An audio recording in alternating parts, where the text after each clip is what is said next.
going on, guys? Welcome to the channel. Today's video, we'll be talking about the brand new 6-star Arcanist Tooth Fairy and whether or not you should summon for her. But before I get started on the video, make sure you guys comment, like, and subscribe, and also turn on post notification bell so that you guys can always stay tuned until I post new videos. I really appreciate it.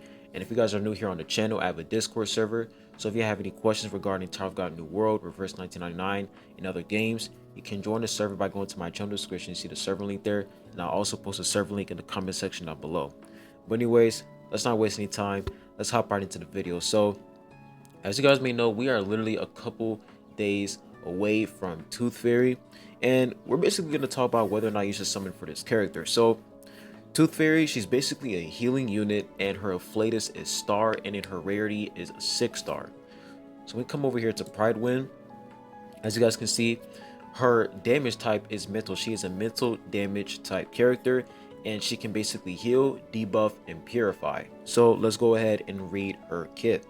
So for her ultimate, she does one target attack, so she can basically do one single target attack for her ultimate. She deals 500% mental damage. This attack has a 30% crit rate. After this attack scores a critical hit, purify stats down, negative status, and control status from all allies. So basically, this is how her ultimate works. When she uses her ultimate, if she's able to land a crit with her ultimate, if your allies have a debuff, she'll be able to cleanse that debuff from your entire team. So it doesn't matter if one ally has a debuff or two allies have a debuff. If even one ally has a debuff, she will literally cleanse your entire team if she's able to land a crit with her ultimate. So basically, her ultimate, you want to make sure that you land a crit if your team has a debuff. Now, when we look at her second arcane skill, Empty Gums, basically it is a debuff arcane skill. She does one target attack, deals 450% mental damage, and inflicts one stack of confusion on the target. This will last for 1 round. So the more incantations you have on this arcane skill, the more damage you can do. And confusion is basically critical resist negative 25%. This can also stack, and each stack is timed independently. So basically, the reason why this arcane skill is really important is because, like I said, for her ultimate, you want to make sure that you land a crit so that she can basically cleanse your entire team from a debuff. So before you do her ultimate, if your team has a debuff, you want to make sure that you cast Empty Gums on the enemy first so that you can get that additional crit resist, and then you use her ultimate on that same enemy that you placed the debuff on so that she can actually land a crit, which is really nice because the fact that she has that additional 30% crit rate and also the crit resist, the fact that you can stack it, these two arcane skills together pair perfectly. And then we look at her third arcane skill, Lullaby. She has a mass healing, restores HP equal to 200% of the caster's attack to all allies. This healing effect gains an additional 30% crit rate. So if you guys are wondering, how does additional crit rate benefit her healing? Basically, if she's able to land a crit with her healing, she can do more healing. So you guys already know when you land a crit, like the number is like bright red, is like really really red. That's how you know that you landed a crit. So the additional crit rate for her healing is really good because she'll be able to heal your team by a lot. And the fact that it is a mass healing, that is also really good because she can literally heal your entire team. And also she gets an additional crit rate when she heals your team. So that's pretty much her arcane skills. You have mass healing, you have a debuff that can reduce a single target's crit resist, and then you have her ultimate that can basically cleanse debuff if you land a crit.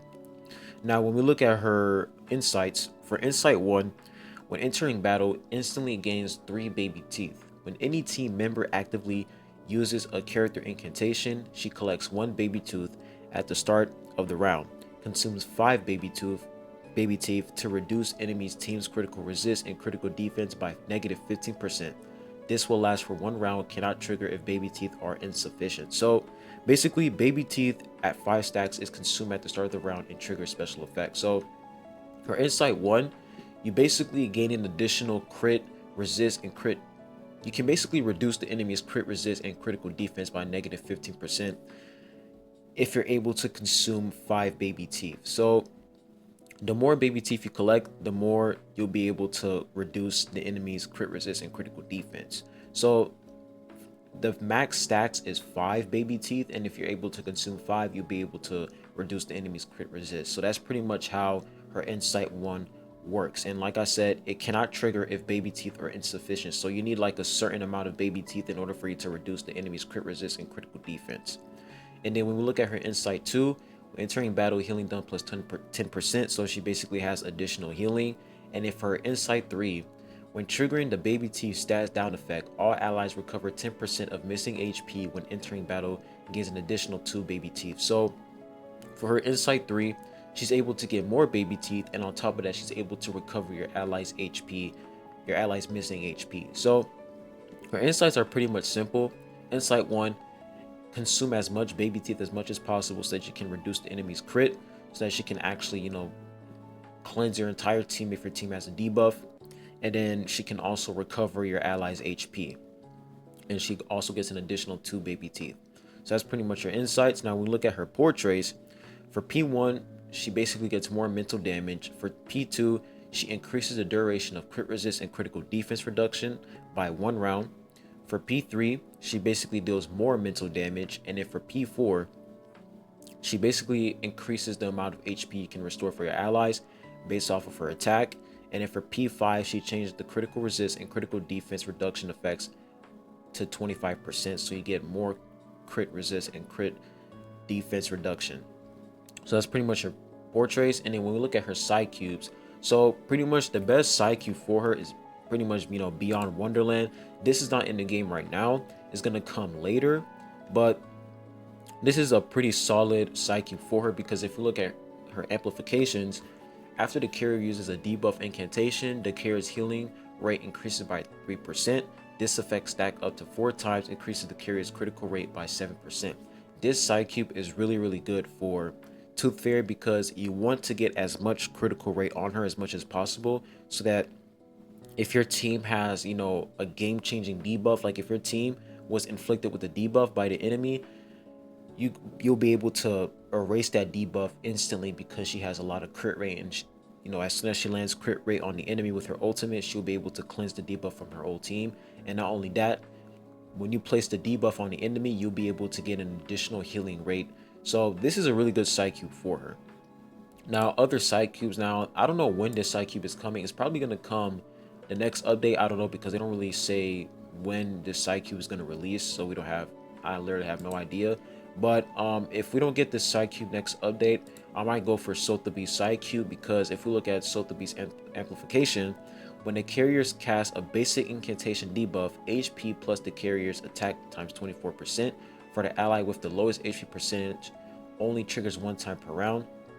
So basically, she heals the ally who has the lowest HP. The fact that she has a mass healing, she'll basically heal your whole team, and the ally who has the lowest HP, she's going to heal that ally even more. So I feel like this is a really good side cube for Tooth Fairy. And pretty much the reason why Thunderous Applause is a really good side cube is because of the crit. It says when the carrier's 1 target attack scores a critical hit, critical damage. So this is basically like more of like a DPS type side cube, because it doesn't give you additional crit damage. I mean, it does give you crit rate for the stats, but the crit damage, basically the fact that you're building a lot of crit rate on Tooth Fairy, should be able to do a lot of damage if you have a lot of crit damage on her. So this is more of like a DPS type side cube for Tooth Fairy, but it's not bad. It's not bad. And then for Laughter, she basically gets additional damage taken reduction, and when the round begins, healing done plus 3% for the carrier stacks up to 4 times. This is not a bad side cube. It basically allows Tooth Fairy to survive more on the battlefield, but I would definitely recommend you guys to go for Sotheby's side cube. If this side cube comes next update, you definitely want to get this first, because this is pretty much, the best side cube for her. But if this side cube doesn't come next update, then I'm definitely going to go for Sotheby's instead. So that's pretty much Tooth Fairy's kit. Now, if we go to the tier list, Tooth Fairy is pretty much in S tier. The reason why she's in S tier is because she's pretty much going to be the best healer in the game besides Medicine Pocket, because of that crit. So now the question is whether or not you guys should summon for Tooth Fairy. So I said this multiple times. If we come over here to the home category and then we look at the banner, so Tooth Fairy is going to be the first banner in the 1.2 update. So she's basically coming in 4 days. Now, like I said, If you don't have Sotheby, go for Tooth Fairy. If you do have Sotheby, you should probably not go for Tooth Fairy because Sotheby works perfectly with the next 6-star Arcanist, which is Chang Ling. So you definitely want to go for Chang Ling. Wait, did they change her name? They changed her name. Her name was Chang Ling. They changed it to Jessica. That's kind of weird. But yeah, so you basically want to save up for Jessica because she's going to work really well with Sotheby for Poison Team Comp. So I would definitely recommend you guys to hold your summons if you have Sotheby. Now, if you want to go for Tooth Fairy, then by all means go ahead. You could go for whoever you want. No, like, I don't really care. But if you guys are asking, what's the best option, you should definitely save up for Jessica if you have Sotheby. And then if you don't have Sotheby, I definitely recommend you guys to go for Tooth Fairy. And not only that, because you guys can see that Beacorn Bloom is also in Tooth Fairy's banner. So Beacorn Bloom is an amazing unit. So you guys should definitely go for Tooth Fairy if you don't have Sotheby. So that's pretty much my take on whether or not you should summon for her. And this 5-star character, I'm not gonna build her at all because what's the point? But I heard that for the next update, so there's going to be 2 banners, right? There's always 2 banners for each character. So the next banner for Tooth Fairy, like the 5-star, the 6-star Arcanist besides Tooth Fairy banner, is Voyager. So this is actually really tough. So people are probably wondering, who should they summon for, Voyager or Tooth Fairy? So like I said, if you are in desperate need of a healer, you should 100% go for Tooth Fairy. But if you want to get a unit that can basically do good damage, she can provide a lot of sustain to your team, Voyager is definitely going to be a really good unit to pick up because overall Voyager is just a really good unit. Like if you go to the tier list, we go to the overall category, you guys can basically see that Voyager, she's pretty much A tier. Even though Tooth Fairy is like, S tier buffer, but Voyager is not a bad unit. You know what I'm saying? She's a really decent unit. She can basically sustain your team. She can control, she has control, debuff, and DPS. Like, she's a really solid character overall. She also has confusion, which allows, the enemy to have reduced critical resist. Now, honestly, if you were to pair up Voyager with Tooth Fairy, that would be absolutely crap because Voyager also has that confusion effect, which can reduce the enemy's critical resist, and that will basically allow Tooth Fairy to cleanse your whole team from like a debuff. So those 2 characters together would be really, really solid.